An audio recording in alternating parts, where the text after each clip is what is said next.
Dalam setiap tempat, ada cerita yang tak pernah ditulis. Dan dalam setiap rekaman, ada suara yang tak seharusnya diputar. Kaset ini menyimpan lebih banyak dari kenangan. Ia menyimpan sesuatu yang masih gentayangan. Selamat datang di kaset horor. Dengarkan sebelum terlambat. Ada seorang mahasiswi bernama Anna. Anna ini adalah mahasiswi keperawatan semester 6. Waktu itu, Anna mendapat giliran magang di sebuah rumah sakit tua di pinggiran kota Semarang. Bangunannya besar, dan konon kabarnya rumah sakit ini bekas peninggalan kolonial Belanda. Langit-langitnya tinggi, lorong-lorong panjang dan sempit. Aroma karbol memenuhi udara, tapi entah kenapa justru bikin Anna merinding. Sejak hari pertama, Anna ini sudah diperingatkan oleh para senior kampus. Senior kampus ini bilang, jangan pernah masuk ke ruang 4 sendirian. Katanya, itu bekas kamar mayat zaman dulu. Awalnya, Anna pikir itu cuma cerita iseng dari angkatan atas. Sampai akhirnya, Anna sendiri yang ditugaskan jaga malam di ruang 4. Ketika waktu menunjukkan jam 12 malam, ruang jaga sunyi. Pasien semua sudah tertidur, dan Anna sendirian sibuk mengisi laporan. Ketika Anna sedang mengisi laporan, tiba-tiba lampu lorong mati. Beberapa detik kemudian, lampu lorong menyala kembali, dan di ujung lorong berdiri seseorang berbaju putih. Lalu si Anna yang melihat orang berdiri tersebut memanggil, "Suster! Sus! Suster!"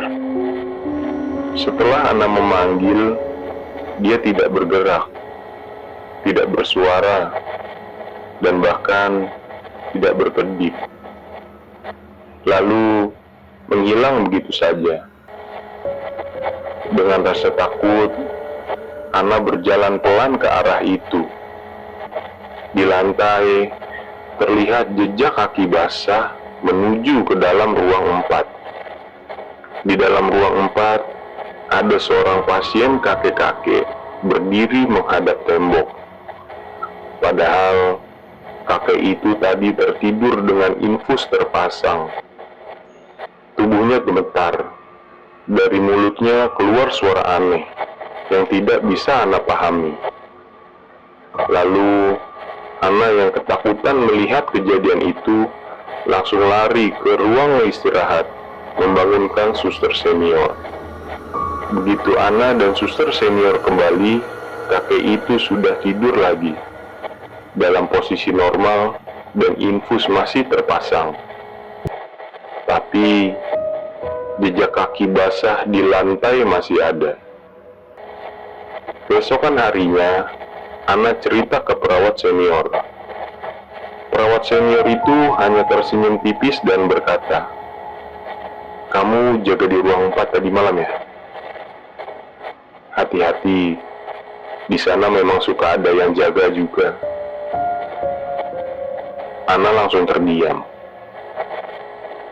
Lalu, perawat senior itu melanjutkan, konon katanya, waktu zaman perang dulu, tempat itu dipakai untuk menyimpan jenazah. Tapi, ada satu korban yang jasadnya tak pernah ditemukan.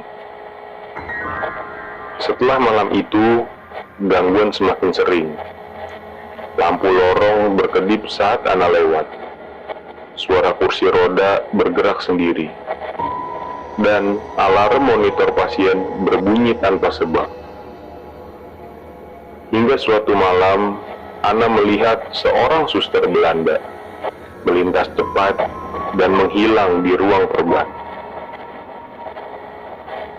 Seminggu kemudian, Anna kembali ditugaskan di ruang 4. Tepatnya jam 2 pagi, suhu di ruangan mendadak dingin menusuk hingga ke tulang.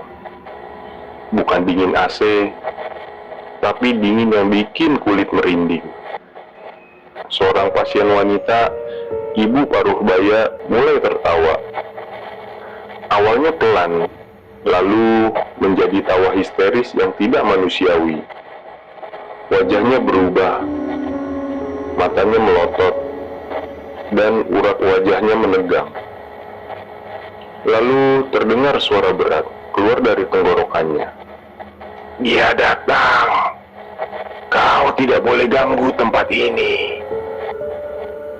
Itu bukan suara seorang wanita.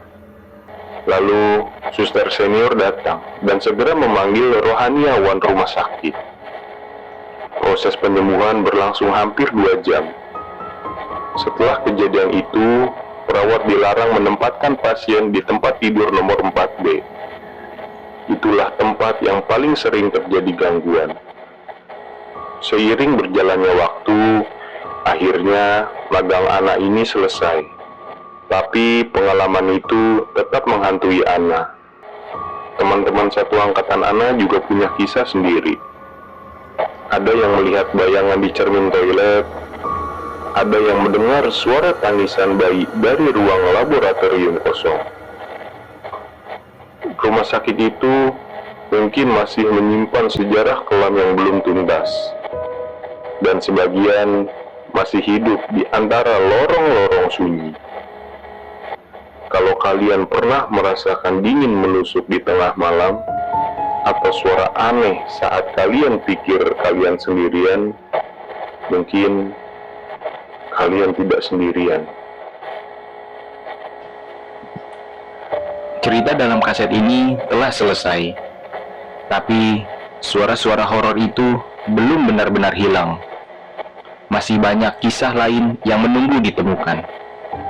Jika kalian berani, tekan tombol subscribe dan aktifkan loncengnya, agar kalian tahu kapan kaset berikutnya mulai diputar.